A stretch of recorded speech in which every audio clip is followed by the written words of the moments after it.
ہم یہ چاہتے ہیں کہ یہاں جو اس طرح کے مساجد کے ذمہ دار ہیں انہیں بھی ہم یہ پیغام دینا چاہتے ہیں کہ وہ اس کی کوشش کریں کہ بہترین پڑھنے والے ائمہ کو اپنے یہاں منتخب کریں، اپوائنٹ کریں۔ آپ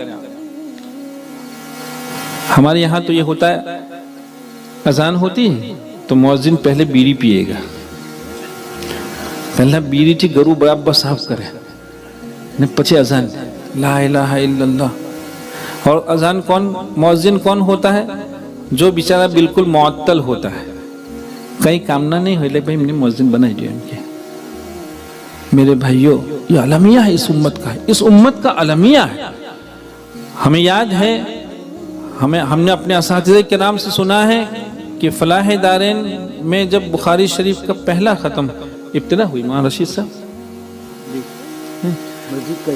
نہیں، حضرت مولانا فخر الدین صاحب کو تشریف لائے تھے، بخاری شریف کے افتتاح میں تشریف لائے تھے۔ ہاں، اس وقت انہوں نے یہ فرمایا تھا کہ جس گاؤں میں اذان شاندار ہوتی ہے اس گاؤں میں اتفاق ہوتا ہے، اور جہاں اذانیں غلط ہوتی ہے وہ گاؤں اختلاف کا شکار ہو جاتا ہے۔ میرے بھائیوں، اور خاص کر کے اس زمانے میں ان حالات میں ہمیں یہ سمجھنا ہوگا کہ اذان ہمارا آپ کا تعارف ہے، ہمارا آپ کا تعارف ہے۔ اذانیں اتنی شاندار ہوں کہ ہمارے کان میں پڑیں تو اللہ کی یاد تازہ ہو جائے اور مصلی اپنا بستر چھوڑ دے، اور غیروں کے کان پہ پڑے تو کبھی بوجھ نہیں بن سکتی ہے وہ اذانیں۔ لیکن اس وقت یہ ہو رہا، اور یہ کوئی نئی باتیں نہیں ہیں۔ آپ نے سنا ہوگا کہ مدینہ المنورہ کی سب سے پہلے مؤذنی کا شرف جن کو حاصل ہوا حضرت بلال حبشی رضی اللہ تعالیٰ عنہ، ان کو کیوں مؤذن بنایا گیا تھا؟ وہ جہوری الصوت تھے۔ تو ادھر مکہ المکرمہ میں جن کو مؤذنی کا شرف دیا گیا وہ حضرت ابو محذورہ ہیں، اور حضرت ابو محذورہ فرماتے ہیں کہ سرکار دو عالم صلی اللہ علیہ وسلم دیکھا کہ کچھ جوان ہیں جو بہت عمدہ نقل اتار رہے ہیں، ان کو بلایا، 20 جوان تھے وہ، ان کو بلایا، اور ان کو بلانے کے بعد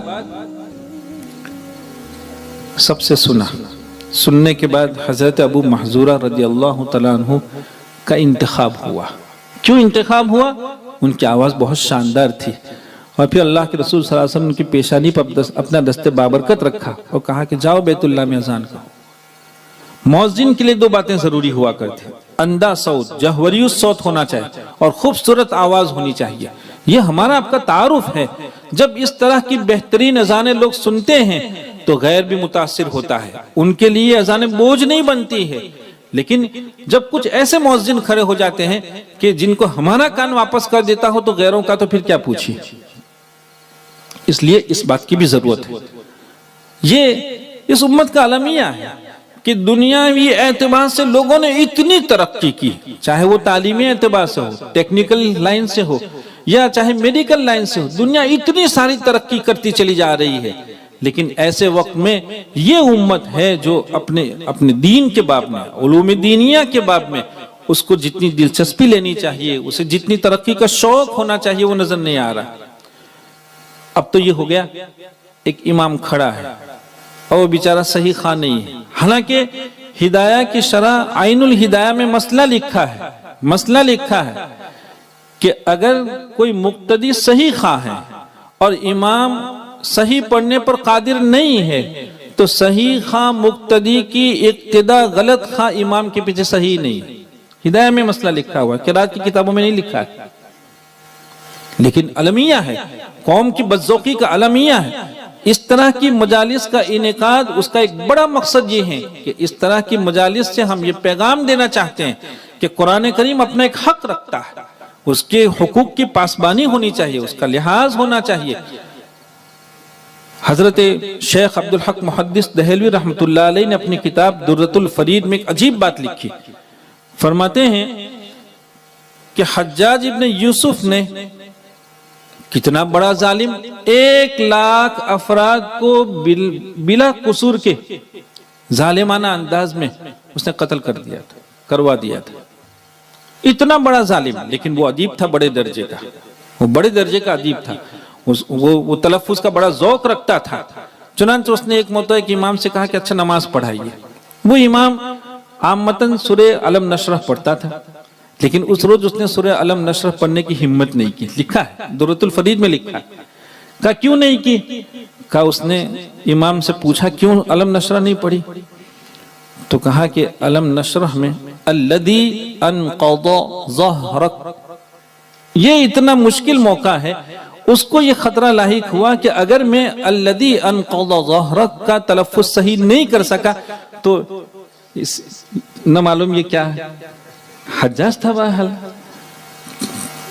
دیکھیں یہ حال تھا اس زمانے میں. اس زمانے میں یہ حال تھا. حضرت حسن بصری رحمت اللہ علیہ کے یہاں کچھ لوگ پہنچے. انہوں نے کہا کہ ہمارا امام نماز میں غلط قرآن پڑھتا ہے. تو کہا خیرو، اس کو پیچھے کر دو، وہ امامت کے لائق نہیں. لیکن ہمارے یہاں ہے کہ جو جس طرح پڑھتا ہر ایک کے پیچھے نماز ہو جاتی ہے، ہر ایک کی ہو جاتی ہے. میرے بھائیوں یہ باتیں سمجھنے کی ضرورت ہے. یہ قرآن کریم کے حق تلفی ہے. ہم نے آپ نے اگر قرآن کریم کے حقوق کا خیال کیا، اس کی پاسبانی کی، تو انشاءاللہ العزیز ہم سب رحمت خداوندی کے مستحق ہوں گے. دیکھیں یہ جتنے بھی اولیاء ہیں، جتنے اکابر ہیں، انہیں چاہیے کہ وہ اپنے آنے والی نسلوں کے لیے بہترین راہ قائم کر کے جائیں. وہ بہترین راہ قائم کر کے جائیں. یہ قوم کے مقتدی لوگ ہوا کرتے ہیں. یہ اللہ کا شکر ادا کیجیے کہ اب علوم کا حصول اور قرات کو سنوارنا، اس کو نکھارنا اب اتنا مشکل نہیں رہا جو کسی زمانے میں تھا.